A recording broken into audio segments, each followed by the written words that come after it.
So the Buffalo Bills just signed Josh Norman to a one-year contract for $6 million, which actually has incentives that can get it to $8 million, and it's a bit of an interesting decision to say the least. I mean, Norman definitely had a very disappointing 2019 season. I think the thought is that with him sort of being in less of a number one corner type role, that maybe he can play a little bit better playing behind guys like Tre'Davious White and Levi Wallace. I think that does make some sense, but let's just get into Josh Norman, what he does well, what he does not so well at this point in his career. His biggest flaw I've seen last season was just getting burned deep. That was something that he had a problem with. Seemed like his speed has definitely gone away. We'll take a look at this one. This is going to be a route deep down the field. And if you look at what happens at this point, you're going to see that Josh Norman, he does a pretty solid job at not allowing himself to get beat too badly. I mean, not allowing there to be too much separation. He's actually creating some contact to help ensure that. But what's going to happen is that basically when his assigned man does run up to the top half of the screen, Norman just isn't going to be able to really keep up. Once that space is created and Norman can't create contact, he doesn't have the speed down the field, and there is plenty of separation that was initially ruled not a catch. However, it would get overturned and was ruled a catch. And I would say that is the biggest way that his game has fallen off a little bit in these past couple of years, is just speed. He's never been just the guy who is going to outrun you either anyway, but it's definitely fallen off a little bit, and it's showing. I mean, you can look at this play. This is another example. This is going to be against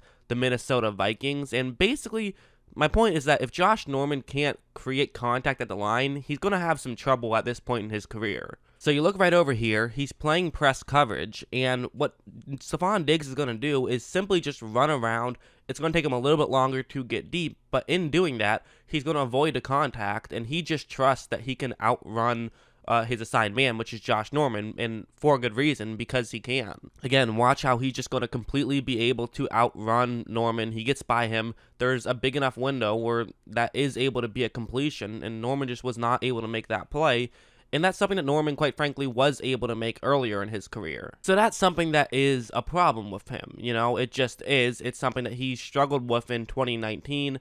It's not the only thing he struggled with. One of the things that actually I think he struggled with a lot was just, it seemed like a lot of the Redskins defenders were just not on the same page. There was a lot of cross-ups over the 2019 season, which to me obviously speaks to coaching. Washington was, in my opinion, one of the most poorly coached teams in the NFL. I thought it got worse once Jay Gruden was fired.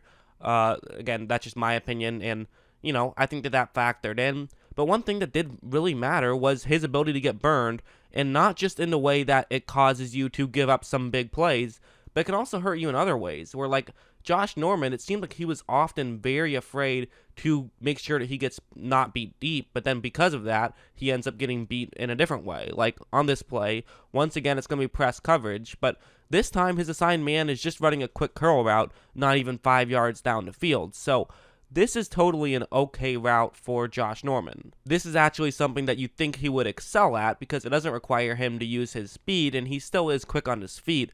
But the problem with it is that he's so afraid to get beat deep. As you see right now, Norman is in a dead sprint deep, making sure that he doesn't get beat in that way. He wants to make sure he doesn't give up a huge touchdown play.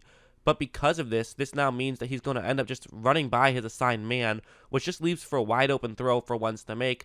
And they still get the first down, even though it was only a 5-yard pass. Alshon Jeffrey was able to fall forward.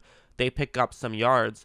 And that's just the kind of thing with Norman where it's like he's giving up those inside plays because he doesn't want to get beat deep, but then he'll give up deep plays as well. So it's kind of like you're not really helping anybody at this point. This one's another example. This is when he's playing against Miami. This is going to be a cover 3 zone, so a little bit different this time because of the cover 3 zone. It means that his job is to make sure that he stays deep. So the fact that he's going to stay deep in any way makes total sense. I totally understand that.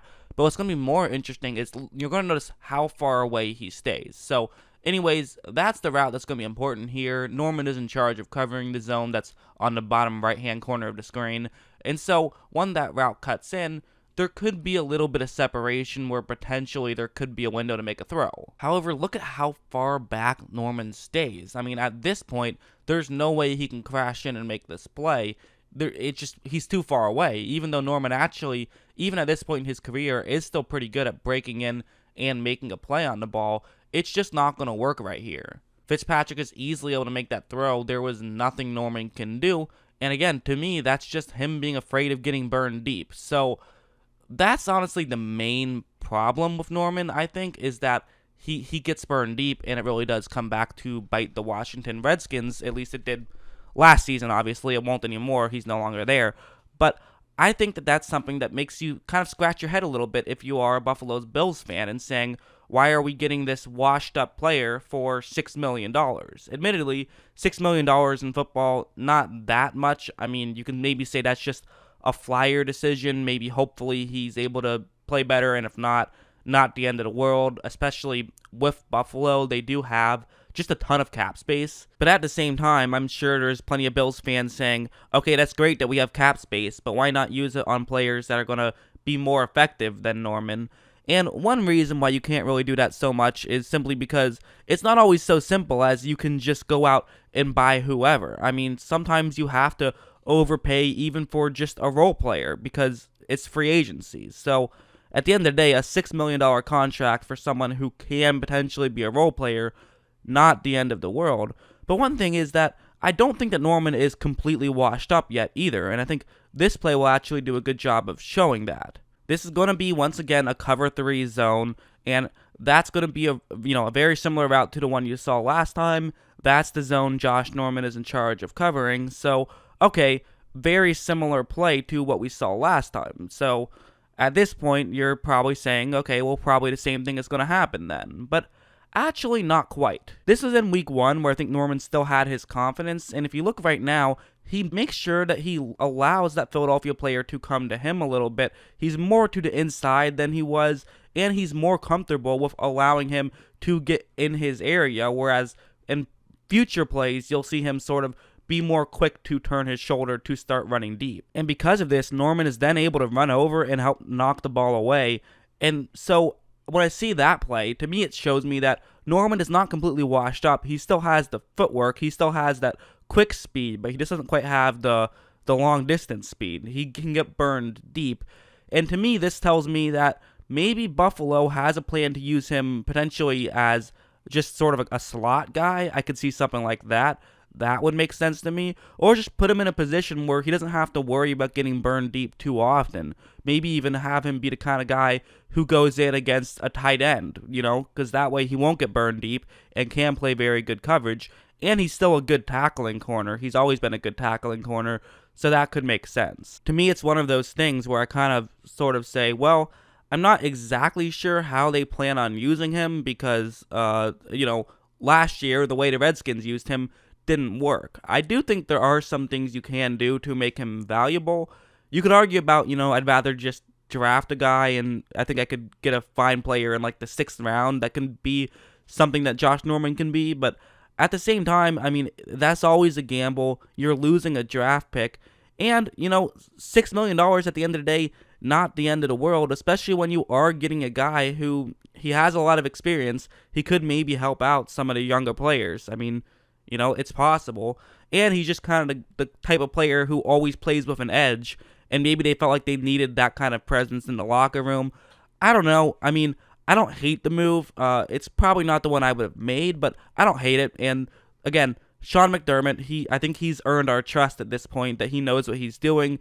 It's obviously not just his decision, but I think the Buffalo Bills at this point, I do trust that they're probably making the right call here.